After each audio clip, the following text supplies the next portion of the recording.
అంటే చాలా ఇంట్రెస్ట్ కదా, అది చెప్పుకోవడం అంటే చాలా ఇంట్రెస్ట్గా ఉంటాం.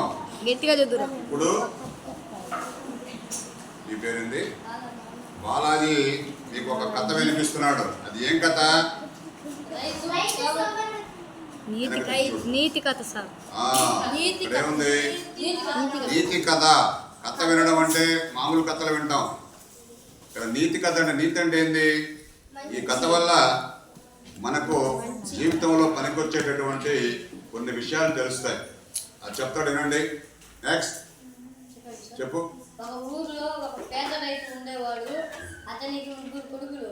వాళ్ళకి కూర్చొని తినడం తప్ప ఏ పని చేతరాదు.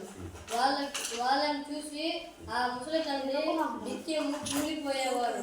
ఏ విధంగా బుద్ధి చెప్పి వాళ్ళని ప్రయోజకులుగా తయారు చేయాలని అనుకున్నాడు.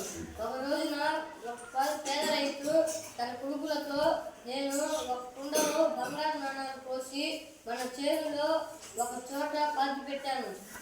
చాలా కాలమైంది కదా, నేనని ఎక్కడ పాతి పెట్టాను మర్చిపోయాను. అందుచేత మీరు చేనునంతా బాగా త్రవ్వి ఆ కుండను వెతికి పట్టుకురండి అని చెప్పాడు. మహా సంతోషంతో ఆ 3 పొలం దగ్గరికి చేరుకున్నారు. అతి కష్టపడి చేనునంతా త్రవ్వి చూశారు, కానీ వాళ్లకు ఆ కుండ కనిపించలేదు. తిరిగి వచ్చి వాళ్ళు ఆ సంగతి తండ్రికి చెప్పారు. కుండ లేకపోతే పోయిందిలే, మీరు కష్టపడినంత త్రవ్వారు కదా, ఇప్పుడు కొన్ని విత్తనాలను కొన్ని తెచ్చి చేలో చల్లండి అన్నాడు తండ్రి. సరే అని వెళ్ళి వాళ్ళు విత్తనాలు కొని తెచ్చి చేనులో చల్లారు. అదృష్టం కొద్దీ విత్తనాలు చల్లిన కొద్ది రోజుల్లోనే చక్కటి వర్షాలు పడ్డాయి.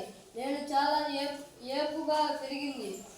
రైతు చేను వద్దకు వెళ్ళి పచ్చని వన్నెగల వెన్నెలు అల్లాడుతుంటే చూసి మురిసిపోయాడు. పంట చాలా బాగా పండింది. వల్ల కొద్దీ ధాన్యం ఇంటికి చేరాయి.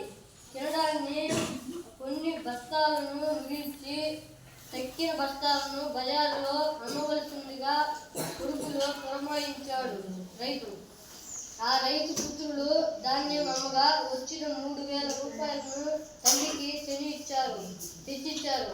అప్పుడు రైతు కొడుకులతో, ఇదే నేను చేలో పాతిన సొమ్ము. ఇట్లాగే మీరు ప్రతి సంవత్సరము కష్టపడి పనిచేస్తే మీకు బోలెడంత డబ్బు వస్తుంది. సుఖంగా తిండి తినవచ్చు, నలుగురికి కట్టవచ్చును అని చెప్పాడు. అప్పుడు జ్ఞానోదయం అయింది రైతు పుత్రులకు. అప్పటి నుండి ప్రతి సంవత్సరం వాళ్ళ కష్టపడి పంటలు పండించి గొప్ప ధనవంతులయ్యారు. ఈ కథలో నీతి ఏంటి? ఎవరైనా ఒకరు చెప్పాలి. ఈ కథలో నీతి ఏంటి? చెప్పు. Very good. కష్టపడి పని చేస్తే మనం దాని ఫలితము ఖచ్చితంగా వస్తుంది. మనం ఎంతసేపు తినేసి పై పని చేయకుండా ఇంట్లో ఉంటే సోమరిపోతుల్లాగా తయారైపోతాం.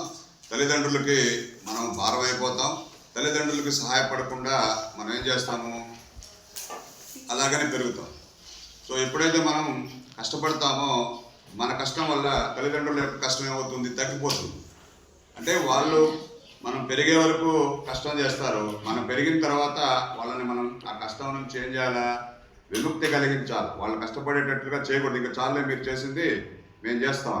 కాబట్టి ఈ నీతి కథలో ఏం చెప్పాడు రైతు, తన కుమారులకి ఎలా కష్టపడాలో, కష్టపడితే వచ్చేటటువంటి ఫలితము బంగారం రూపంలో ఉంటుందని చెప్పేసి చెప్పడం జరిగింది.